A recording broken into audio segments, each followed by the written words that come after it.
우리의 삶이란 다양한 사건들의 연속이라고 말씀을 드릴 수 있습니다. 많은 사람들이 비슷한 일을 겪기도 하고 유사한 상황을 맞닥뜨리게 되기도 합니다. 그리고 때로는 그 누구도 겪지 못할 일들을 우리가 살아가면서 경험할 수도 있고요. 그럴 때마다 그 사건과 상황을 어떻게 해석하고 받아들이냐에 따라 사람들은 전혀 다른 삶을 살아가는 모습을 발견할 수 있습니다. 그래서 성도에게 있어서 삶에 대한 해석의 능력은 말씀에 대한 해석의 능력만큼이나 너무나 중요하다고 말씀을 드릴 수 있습니다. 여러분, 그 해석에 따라 이 우리의 삶의 해석에 따라서 감사의 삶을 살아갈 수도 있고 원망과 불평 속에 살아갈 수 있습니다. 일본 최고의 작가이자 이 빙점의 저자의 미우라 아야코는 평생 동안 병을 달고 살았습니다. 폐결핵으로 인생의 황금기인 24살부터 13년 동안 거의 침대에 누워서 지냈습니다. 또한 척추 카리에스, 파킨스병, 암 등 갖가지 희한한 질병으로 고통의 세월을 보내야 했던 그녀였습니다. 그러나 그녀는 그 고통 속에서도 늘 밝은 모습을 잃지 않았으며 보석처럼 빛나는 수많은 작품들을 쏟아내기도 했습니다. 그녀는 아픔과 고통이 있었기에 기도가 있었고 감사가 있었고 찬양이 있었고 신앙이 있었다라고 그는 고백합니다. 그리고 그녀는 기도하는 가운데 비록 나는 아프지만 다른 사람들에게 항상 기쁨과 감사를 보여줘야겠다고 다짐하기도 했습니다. 그녀는 아무리 아파도 짜증을 부리거나 남을 타다는 대신 간호사와 주변 사람들에게 항상 웃으며 감사의 말을 아끼지 않았습니다. 그런 미우라 아야코가 평소에 즐겨 암송하는 암송시가 있었어요. 그 암송시의 그 애송시의 제목은 아프지 않으면입니다. 아프지 않으면 드리지 못할 기도가 있다. 아프지 않으면 듣지 못할 말씀이 있다. 아프지 않으면 접근하지 못할 성전이 있다. 아프지 않으면 우러러 보지 못할 거룩한 얼굴이 있다. 아프지 않으면 나는 인간일 수 없다. 아픔은 축복이다. 여러분, 그녀에게 있어서 아픔은 뭐라는 거예요? 축복이라고 말하고 있습니다. 이게 어떻게 가능합니까? 미우라 아야코는 신앙의 관점에서 삶을 해석하는 뛰어난 능력이 있었기에 온갖 고통과 괴로움과 질병 속에 매몰되지 아니하고 오히려 신앙의 관점에서 삶을 해석함으로 말미암아 감사의 삶을 살아갈 수 있었습니다. 오늘 본문에서도 삶의 해석이 뛰어난 한 사람을 소개하고 있습니다. 그게 바로 요셉입니다. 요셉에게도 말로 표현할 수 없는 많은 상처가 그에게 있어요. 가장 큰 상처는 형들에 의해서 배신당한 거예요. 하지만 요셉은 이 상처에 매몰되지 않고 신앙의 관점에서 삶을 재해석함으로 감사의 삶을 살아가는 것을 볼 수 있습니다. 그래서 오늘은 이 요셉의 신앙을 살펴보면서 다시 한번 우리가 다짐하고 결단하는 8월 마지막 주일이 되시기를 주의 이름으로 축원드립니다. 첫 번째로 여러분, 요셉은 인생을 부분적으로 아니라 전체적으로 바라봤다는 거예요. 인생을 어떻게 바라봤다는 거예요? 부분적으로 하나씩 인생을 쪼개서 바라보지 않고 인생 전체를 한눈으로 바라봤다는 거예요. 그림을 그리는 방식 중에 하나가 이 점묘 화법이라는 방식이 있습니다. 이 방식은 캔버스에 무수한 점을 찍어 그리는 방법으로 이 그림은 가까이서 보면 다양한 점들밖에 보이질 않아요. 점묘화법으로 그리는 이 그림은 가까이 가면 가까이 갈수록 점밖에 안 보이는데, 그러나 멀리 떨어져서 약간 멀리 떨어져서 보면 그 그림의 전체에 무엇을 상징하는지 그 그림을 전체를 한눈에 볼 수 있고 아름다운 그림을 볼 수 있습니다. 여러분, 우리의 인생을 해석하는 방식도 이와 같을 수 있으리라 믿습니다. 인생은 우리가 겪고 앞으로 겪게 될 다양한 사건들의 연속이다. 그 사건의 나열입니다. 어느 한순간의 사건만 보게 되면 해석이 불가능할 경우가 있지만 전체를 바라보면 어느덧 그 의미를 찾을 수 있어요.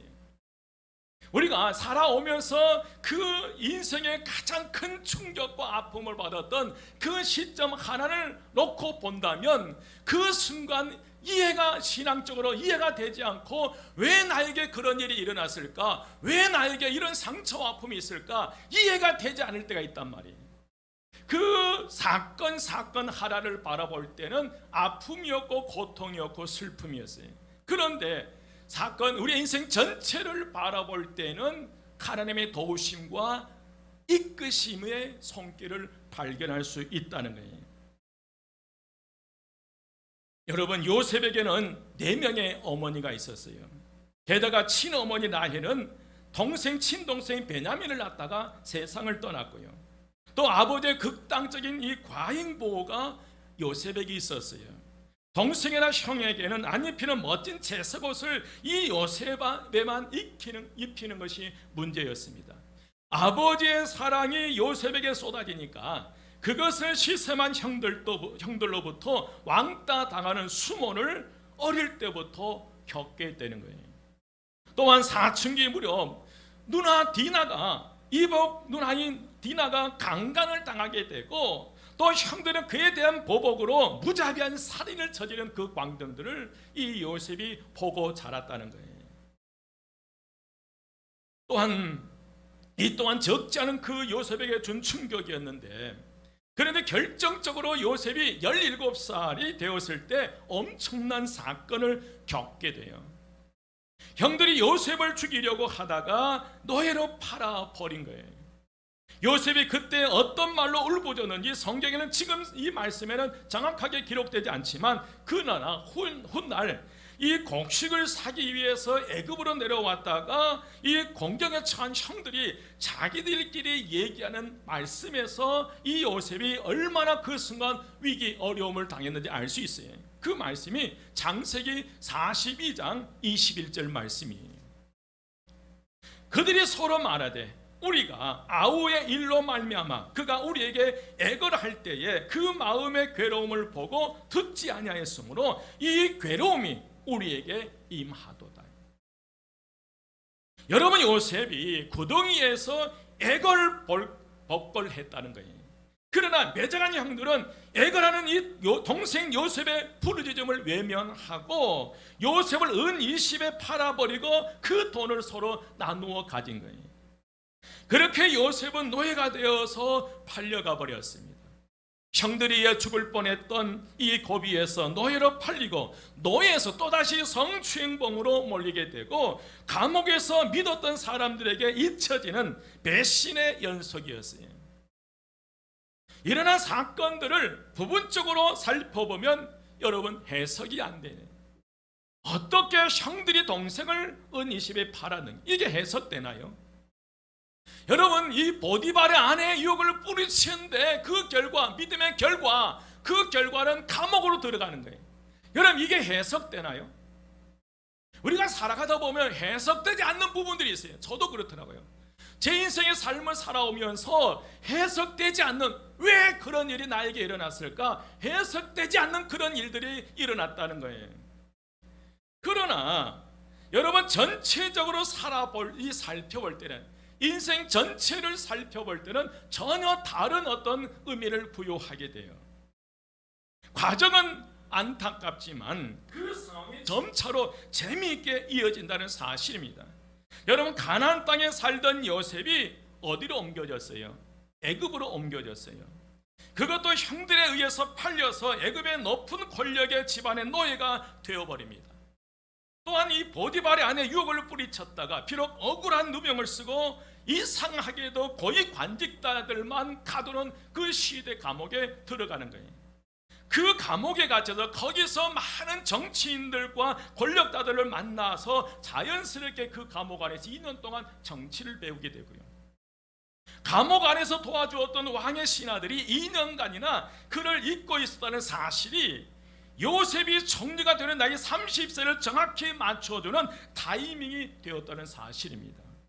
여러분, 이것을 다시 보면 가나안 땅에 있던 17세의 평범한 소년이 30세의 애굽의 총리가 되어가는 과정에서 장소적으로도 시간적으로도 기묘하게 맞아 들어간다는 것입니다. 그래서 그 사건들을 하나하나 따라보면 요셉에게 있어서 너무나 어이없는 일들이었고 아픔이었고 고통이지만, 길게 연결해서 전체적으로 살펴볼 때 필요하게 쓰이는 과정들로 하나님의 섭리하시고 하나님께 섭리하고 계시다는 사실을 깨닫게 된다는 거예요. 이것을 볼 수 있는 것이 여러분 하나님의 지혜입니다. 요셉은 인생을 부분적으로 바라보는 것이 아니라 전체적으로 바라볼 수 있는 지혜가 이 요셉에게 있었어요. 자신의 인생을 하나씩 끊어서 부분적으로 바라볼 때는 상처와 아픔이었고 고통이었고 해석되지 않았지만, 인생 전체를 놓고 바라볼 때는 하나님의 은혜였다는 사실을 깨닫게 된다는 거예요. 여러분 마찬가지입니다. 우리에게도 전체적으로 보는 시야가 필요한 줄 믿습니다. 내가 당했던 많은 일들을 하나씩 떼어서 보면 상처가 더 커져요. 그때 왜 그 사람이 나한테 그랬을까? 왜 아빠가, 엄마가 왜 나에게 그때 그랬을까? 그 순간을 떼어놓고 보면 더 큰 상처와 아픔과 고통이 찾아오더라는 거예요. 내가 당했던 많은 일들을 하나씩 떼어보면 상처가 더 커져버려요. 나를 괴롭게 했던 사람들이 용서가 안 되기도 하고 힘들었던 시간들이 이해가 안 되기도 해요. 그러나 이제는 우리의 인생에서 일어난 모든 사건들을 전체적으로 바라볼 때 달라지더라는 거예요. 그게 요셉이라는 거예요.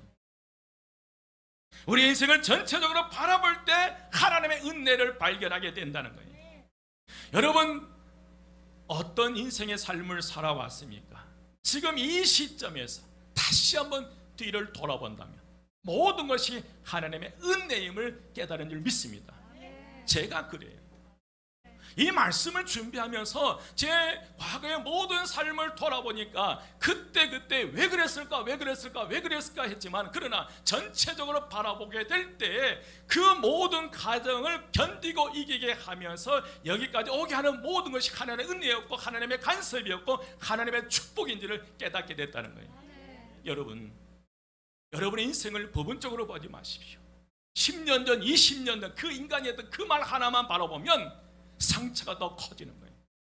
그러나 그 모든 과정 속에 하나님이 함께 하셨고 나를 지키셨다고 전체적으로 바라볼 때 하나님의 은혜이고 우리는 감사의 삶을 살아갈 수 있으리라 믿습니다. 두 번째로, 요셉은 모든 상황에서 함께 하시는 하나님을 확신했어요. 누구를 확신했다는 거예요? 모든 상황에서 함께 하신 하나님을 확신했어요. 여러분 믿으십니까? 여러분의 삶에, 여러분의 인생의 모든 과정, 그 모든 과정에 하나님의 함께 하심을 믿으십니까? 여러분 그렇잖아요. 그런데 하나님이 함께 하신다고 믿었는데 내가 왜 그때 그 일을 했을까? 내가 왜 그때 그 짓을 했을까? 우리는 돌아봐야 된다는 거예요. 여러분, 요셉은 형들에 의해서 애굽의 보디발의 집에 노예로 끌려왔지만 그러나 하나님께서는 요셉과 함께 하셨어요. 창세기 39장 2절 3절 말씀에 보면 요셉은 보디발의 아내로부터 날마다 유혹을 받게 돼요. 요셉이 보디발의 아내와 유혹을 받을 때에 아무도 보는 사람이 없었어요. 요셉이 보디발의 아내가 날마다 동침하자고 요셉을 유혹할 때는 그때는 주변에 아무도 없었다는 거예요. 그러나 요셉은 누가 함께 하심을, 하나님의 함께 하심을 의식했다는 거예요. 그래서 여러분 단호하게 이 창세기 39장 9절 말씀에서 이런 고백을 해요. 내가 어찌 이 큰 악을 행하여 하나님께 죄를 지으리까? 비록 이 보디발의 아내 단둘뿐이지만 그러나 그 광경을 누가 보고 있다는 거예요? 하나님이 보고 계시다는 사실을 확신한 거예요. 유혹을 뿌리친 결과 감옥에 갇히는 신세가 되어버렸어요. 하지만 창세기 39장 21절 말씀에 감옥 안에서도 하나님께서 요셉과 함께 하셨다고 기록하고 있어요. 39장 21절에 보면 여호와께서 요셉과 함께 하시고 그에게 인자를 더하사 간수장에게 은혜를 받게 하시니. 아멘. 요셉은 어떤 경우에도 하나님이 그를 떠나지 아니하시고 함께 하심을 확신하고 있다는 이 사실을 믿은 거예요. 그래서 요셉은 어떤 환경, 조건, 상황 속에서도 최선을 다한 거예요. 여러분, 하나님이 함께 하신다고 믿어지면 최선을 다하십시오. 이 예배도 최선을 다해서 예배를 드리십시오. 여러분, 이 예배를 드리는 우리의 모든 모습을 누가 보고 있다는 사실을, 하나님이 보고 계신다는 사실을 기억되면 내 인생의 마지막이 될지도 모르는 이 예배가 정말 최선을 다해서 예배 드리시기를 주의 이름으로 축원드립니다. 욥기서 7장 19절 말씀이에요. 주께서 내게서 눈을 돌이키지 아니하시며 나의 침 삼킬 동안도 나를 놓지 아니하시기를 어느 때까지 하시리이까. 여러분, 하나님은 단 한순간도 우리의 곁을 떠나지 않으셨다는 거예요. 이 욥의 고백이 침 삼킬 그 순간도 누가 함께 하셨다는 거예요. 하나님 우리와 함께 하셨다. 믿으시면 아멘. 춤 한번 삼켜보죠. 그때 누가 함께 하신 거예요? 하나님이 함께 하신 거예요. 사랑하는 여러분, 선지자 요나는 물고기 뱃속에 들어갔을 때 거기서도 하나님의 함께 하심을 기억하고 그 물고기 뱃속에서 기도했다는 거예요. 요나서 2장 2절 말씀에 이르되 내가 받는 고난으로 말미암아 여호와께 불러 아뢰었더니 주께서 내게 대답하셨고 내가 수월의 뱃속에서 부르짖었더니 주께서 내 음성을 들으셨나이다. 여러분, 하나님의 함께 하심을 확신한 이 믿음의 고백 속에 살아간 사람들은 어떤 환경 조건 속에서도 그 자리에서 하나님께 간절히 기도한 줄 믿습니다. 이 요나가 물고기 뱃속에 수월 같은 그곳에서 비린내나는 그 속에서 내가 수월의 뱃속에서 부르짖었더니 주께서 내 음성을 들으셨나이다. 아멘. 바울과 실라는 매맞고 감옥에 갇혀있는 상황에 거기서도 하나님이 함께 하심을 믿었기에 그는 그 감옥 안에서 하나님께 찬송과 기도를 드렸고 찬송과 기도를 드리셨던 하나님께서 천사들을 보내서 그 감옥문을 열어주신 거예요. 여러분, 하나님이 늘 나와 함께 하신다는 것을 믿는 것이 살아있는 신앙입니다. 살아있는 영성이에요. 하나님이 함께 하심을 믿었기에 아무렇게나 살 수 없다는 거예요. 말 한마디도 신중하고 정확하게 하지 않으면 수 없다는 거예요. 하나님이 함께 하심을 믿기에 결코 두려울 수 없다는 거예요. 어떤 상황보다 하나님의 능력은 더 크시기에 어떤 환경 조건 속에 우리는 두려워할 필요가 없다는 거예요. 믿음의 주요 온전케 하신 예수 그리스도를 바라보며 나가야 될 줄 믿습니다. 요셉은 삶의 모든 여정에서 하나님께서 함께 하신다는 이 해석이 있었기에 순간순간 위기 가운데서도 견디고 이길 수 있었고 최선을 다하는 삶을 살았다는 거예요. 사랑하는 우리 한마음교회 성도 여러분, 마찬가지입니다. 요셉과 함께 하신 하나님께서 오늘 저와 여러분과 함께 하시리라 믿습니다. 그렇다면 오늘 하루하루를 최선을 다하십시오. 하나님이 함께 하신 하나님께서 우리의 미래를 열어주시리라 믿습니다.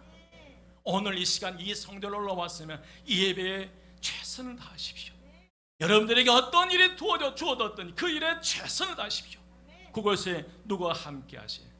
하나님이 함께 하세요. 누가 보든지 보지 않든지 하나님이 나를 보고 계시기 때문에 최선을 다할 때 하나님께 더 나은 것으로 인도해 주시리라 믿습니다.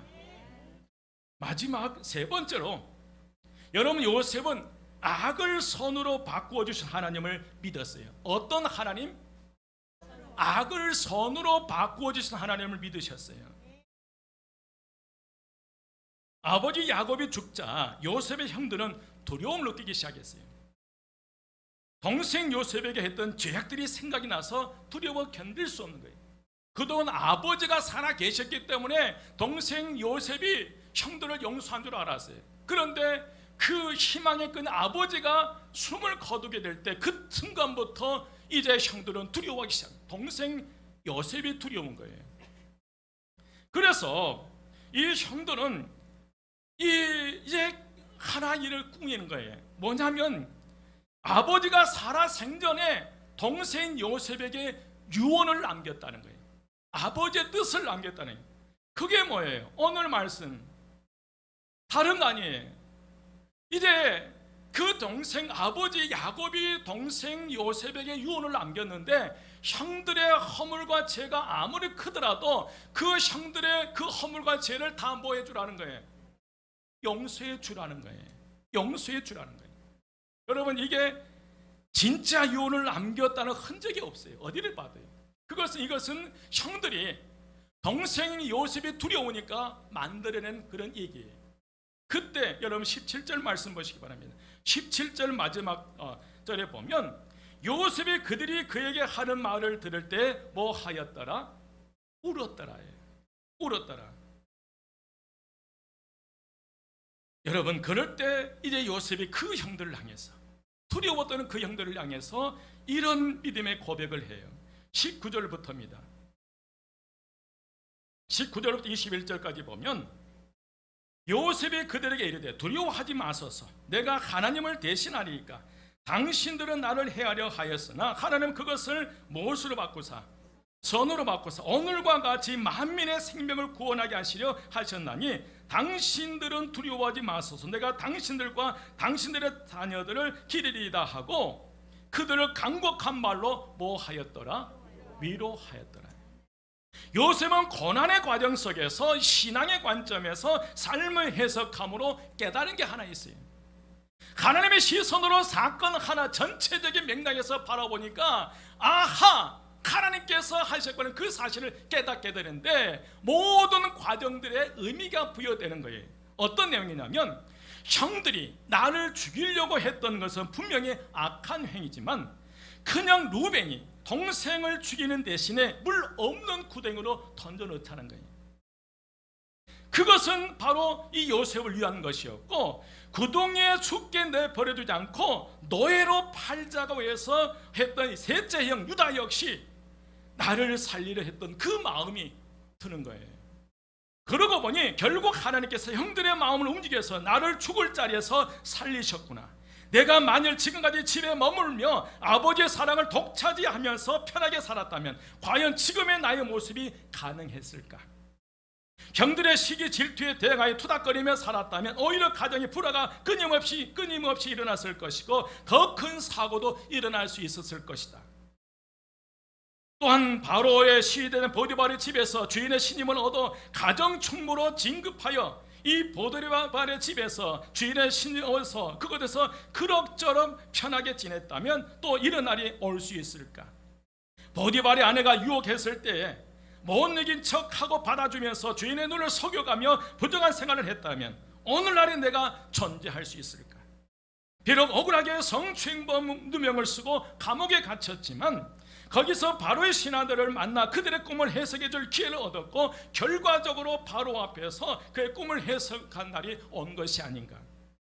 여러분, 바로가 아무도 해석할 수 없는 이상한 꿈을 꾼 것도 그렇고 술 맡은 관원장이 나를 2년 동안 까맣게 잊고 있다가 2년 후에 그때서야 나를 기억했던 것, 그리고 왕 앞으로 인도했던 이 모든 일련의 과정들이 다 하나님의 뜻이라는 사실을 깨닫게 돼요. 요셉은 모든 것이 하나님께서 하셨음을 깨달았습니다. 여러분, 억울한 일을 당하고 답답한 일을 만났을 때 왜 이런 기가 막힌 일들이 나에게 계속 일어날까? 이해할 수 없었어요. 하나님께서는 과연 나의 기도를 듣고 계시는가라는 의혹도 생겼지만 지금 와서 생각하니 이 모든 험난한 과정들이 나와 내 가족과 만민의 생명을 살리려고 정하신 하나님의 뜻임을 깨달았다는 거예요. 부분 왜 형들이 나를 팔았을까? 왜 내가 그 보디발 안에 육을 뿌리쳤는데 왜 나를 하나님께 감옥에 집어넣었을까? 그걸 바라볼 때는 아픔이고 상처였는데 전체적인 인생의 삶을 바라보니까 아하 그때 그러셨군요. 나를 이렇게 들어서시기 위해서 그렇게 그 어려움들을 겪으며 이기게 하셨고 지금까지 인도하셨군요 라는 사실을 깨닫게 모든 것이 다 하나님께서 하셨군요. 여러분, 이 요셉이 애굽의 총리가 되어 앞으로 다가올 7년의 대풍년과 7년의 대흉년을 대비하여 나라의 곳간 열쇠를 맡은 요셉은 비로소 이제껏 고민했던 의문들이 풀리기 시작한 거예요. 모든 것이 합력하여 선을 이루게 하시는 하나님의 주권 앞에 그는 엎드릴 수밖에 없어요. 요셉은 자신은 물론 어느 누구도 요셉이 애굽의 총리가 될 줄 누가 알았습니까? 이 모든 것이 하나님의 하신 일이었음을 깨달은 요셉은 곡식을 사러 온 형들을 처음 만난 날에도 그랬지만 아버지의 장례식을 마친 다음에도 형들에 대한 아무런 원한이나 복수심이 없이 용서와 연민으로 형들을 그 사랑의 마음을 품을 수 있었다는 거예요. 당신들이 나를 이곳에 보낸 것이 아니라 하나님께서 하셨습니다. 당신들은 나를 해하려 했지만 하나님께서 그것을 선으로 바꾸어 주셨습니다. 악을 선으로 바꾸신 전능하신 하나님의 선하신 뜻이 있는데 내가 어찌 하나님의 행하신 그 선을 다시 악으로 갚을 수 있겠습니까? 하나님이 하시는 모든 일이 선하고 아름다운데 내가 어찌 하나님을 대신할 수 있습니까? 여러분 19절 말씀이에요. 19절 말씀 한 목소리로 함께 합독합니다. 다 같이 시작. 요셉이 그들에게 이르되 두려워하지 마소서 내가 하나님을 대신하리이까. 두려워하지 마소서 내가 하나님을 대신하리이까. 하나님이 하시는 모든 일이 선하고 아름다워 내가 어찌 하나님을 대신해서 평가하겠나. 여러분 평가해서는 안 된다는 거예요. 그러니 두려워하지 마십시오. 하나님께서 언제나 나와 함께 하시며 나를 여기까지 인도하신 것처럼 나도 하나님의 사랑으로 형님들과 형님들의 가정 모두를 품겠습니다. 21절 함께 봉독합니다. 21절 다 같이 시작. 당신들은 두려워하지 마소서 내가 당신들과 당신들의 자녀를 기르리이다 하고 그를 간곡한 말로 위로하였더라. 아멘. 여러분 이게 어떻게 가능해요? 어떤 사람만이 가능하는 거예요? 인생을 그 조각조각 쪼개가지고 그때 왜 내가 그랬을까? 왜 이런 인생을 부분적으로 바라볼 때는 상처와 아픔과 고통 속에 이 인생을 불행한 삶을 살아갈 수밖에 없다는 거예요. 그러나 인생을 전체로 해석하고 모든 것이 하나의 은혜였다 축복이었다고 깨달았던 이 요셉은 비로소 형들을 축복하고 그들을 위로하고 격려할 수 있어요. 여러분 우리의 신앙관을 완전히 바꾸십시오. 상처, 아픔과 고통 속에 살아가는 인생의 삶이 아니라 전체적인 맥락에서 여러분 인생을 바라보며 하나님의 함께 하심을 발견했을 때 우리는 새로운 인생의 삶을 살아갈 수 있으리라 믿습니다. 사랑하는 여러분, 우리는 고통의 순간을 만납니다. 억울한 순간도 만나고요. 왜 내게 이런 일이 찾아왔는지 잘 몰라요. 고통의 순간만을 생각하면 아프고 큰 상처예요. 하지만 전체적으로 인생을 바라볼 때 전혀 달라버리는 거예요. 모든 것이 하나님의 은혜와 축복이었음을 깨닫게 됩니다. 여러분 기억하십시오. 하나님께서는 이 덧없이 지나가는 고통의 세월 속에서도 나를 잊지 않으셨다는 거예요. 감옥 속에 있는 요셉을 잊지 않았던 것처럼 오늘 저와 여러분 하나님 앞에 영과 진리에 비해서 저와 여러분 한 분 한 분을 하나님께 잊지 않고 기억하고 계신 줄 믿습니다. 여러분 한 분 한 분 다 바라보고 계세요. 나의 생애를 향해서 놀라운 계획을 가지신 하나님이십니다. 우리도 요셉처럼 나를 사랑하신 하나님, 이제까지 내 생애 속에 늘 함께 하신 하나님, 나를 나보다 더 사랑하신 하나님의 선하심을 우리는 끝까지 믿고 나가야 될 줄 믿습니다. 하나님을 바라보며 내 인생을 송두리째 바꾸어 주신 하나님을 신뢰하며 한 걸음 한 걸음 하나님의 손에 이끌려 나가는 오늘 우리 함께 모든 성도 되시기를 주의 이름으로 축원드립니다. 어떤 상처도 어떤 억울함도 오히려 손으로 바꾸어줘야 많은 사람들 살리는 고귀한 일에 사용하게 하시는 그 하나님의 손길을 여러분 기억하셔야 돼요. 고난과 시험을 잘 견디며 나를 해치려는 시도도 손으로 바꾸시는 하나님을 믿어야 될 줄 믿습니다.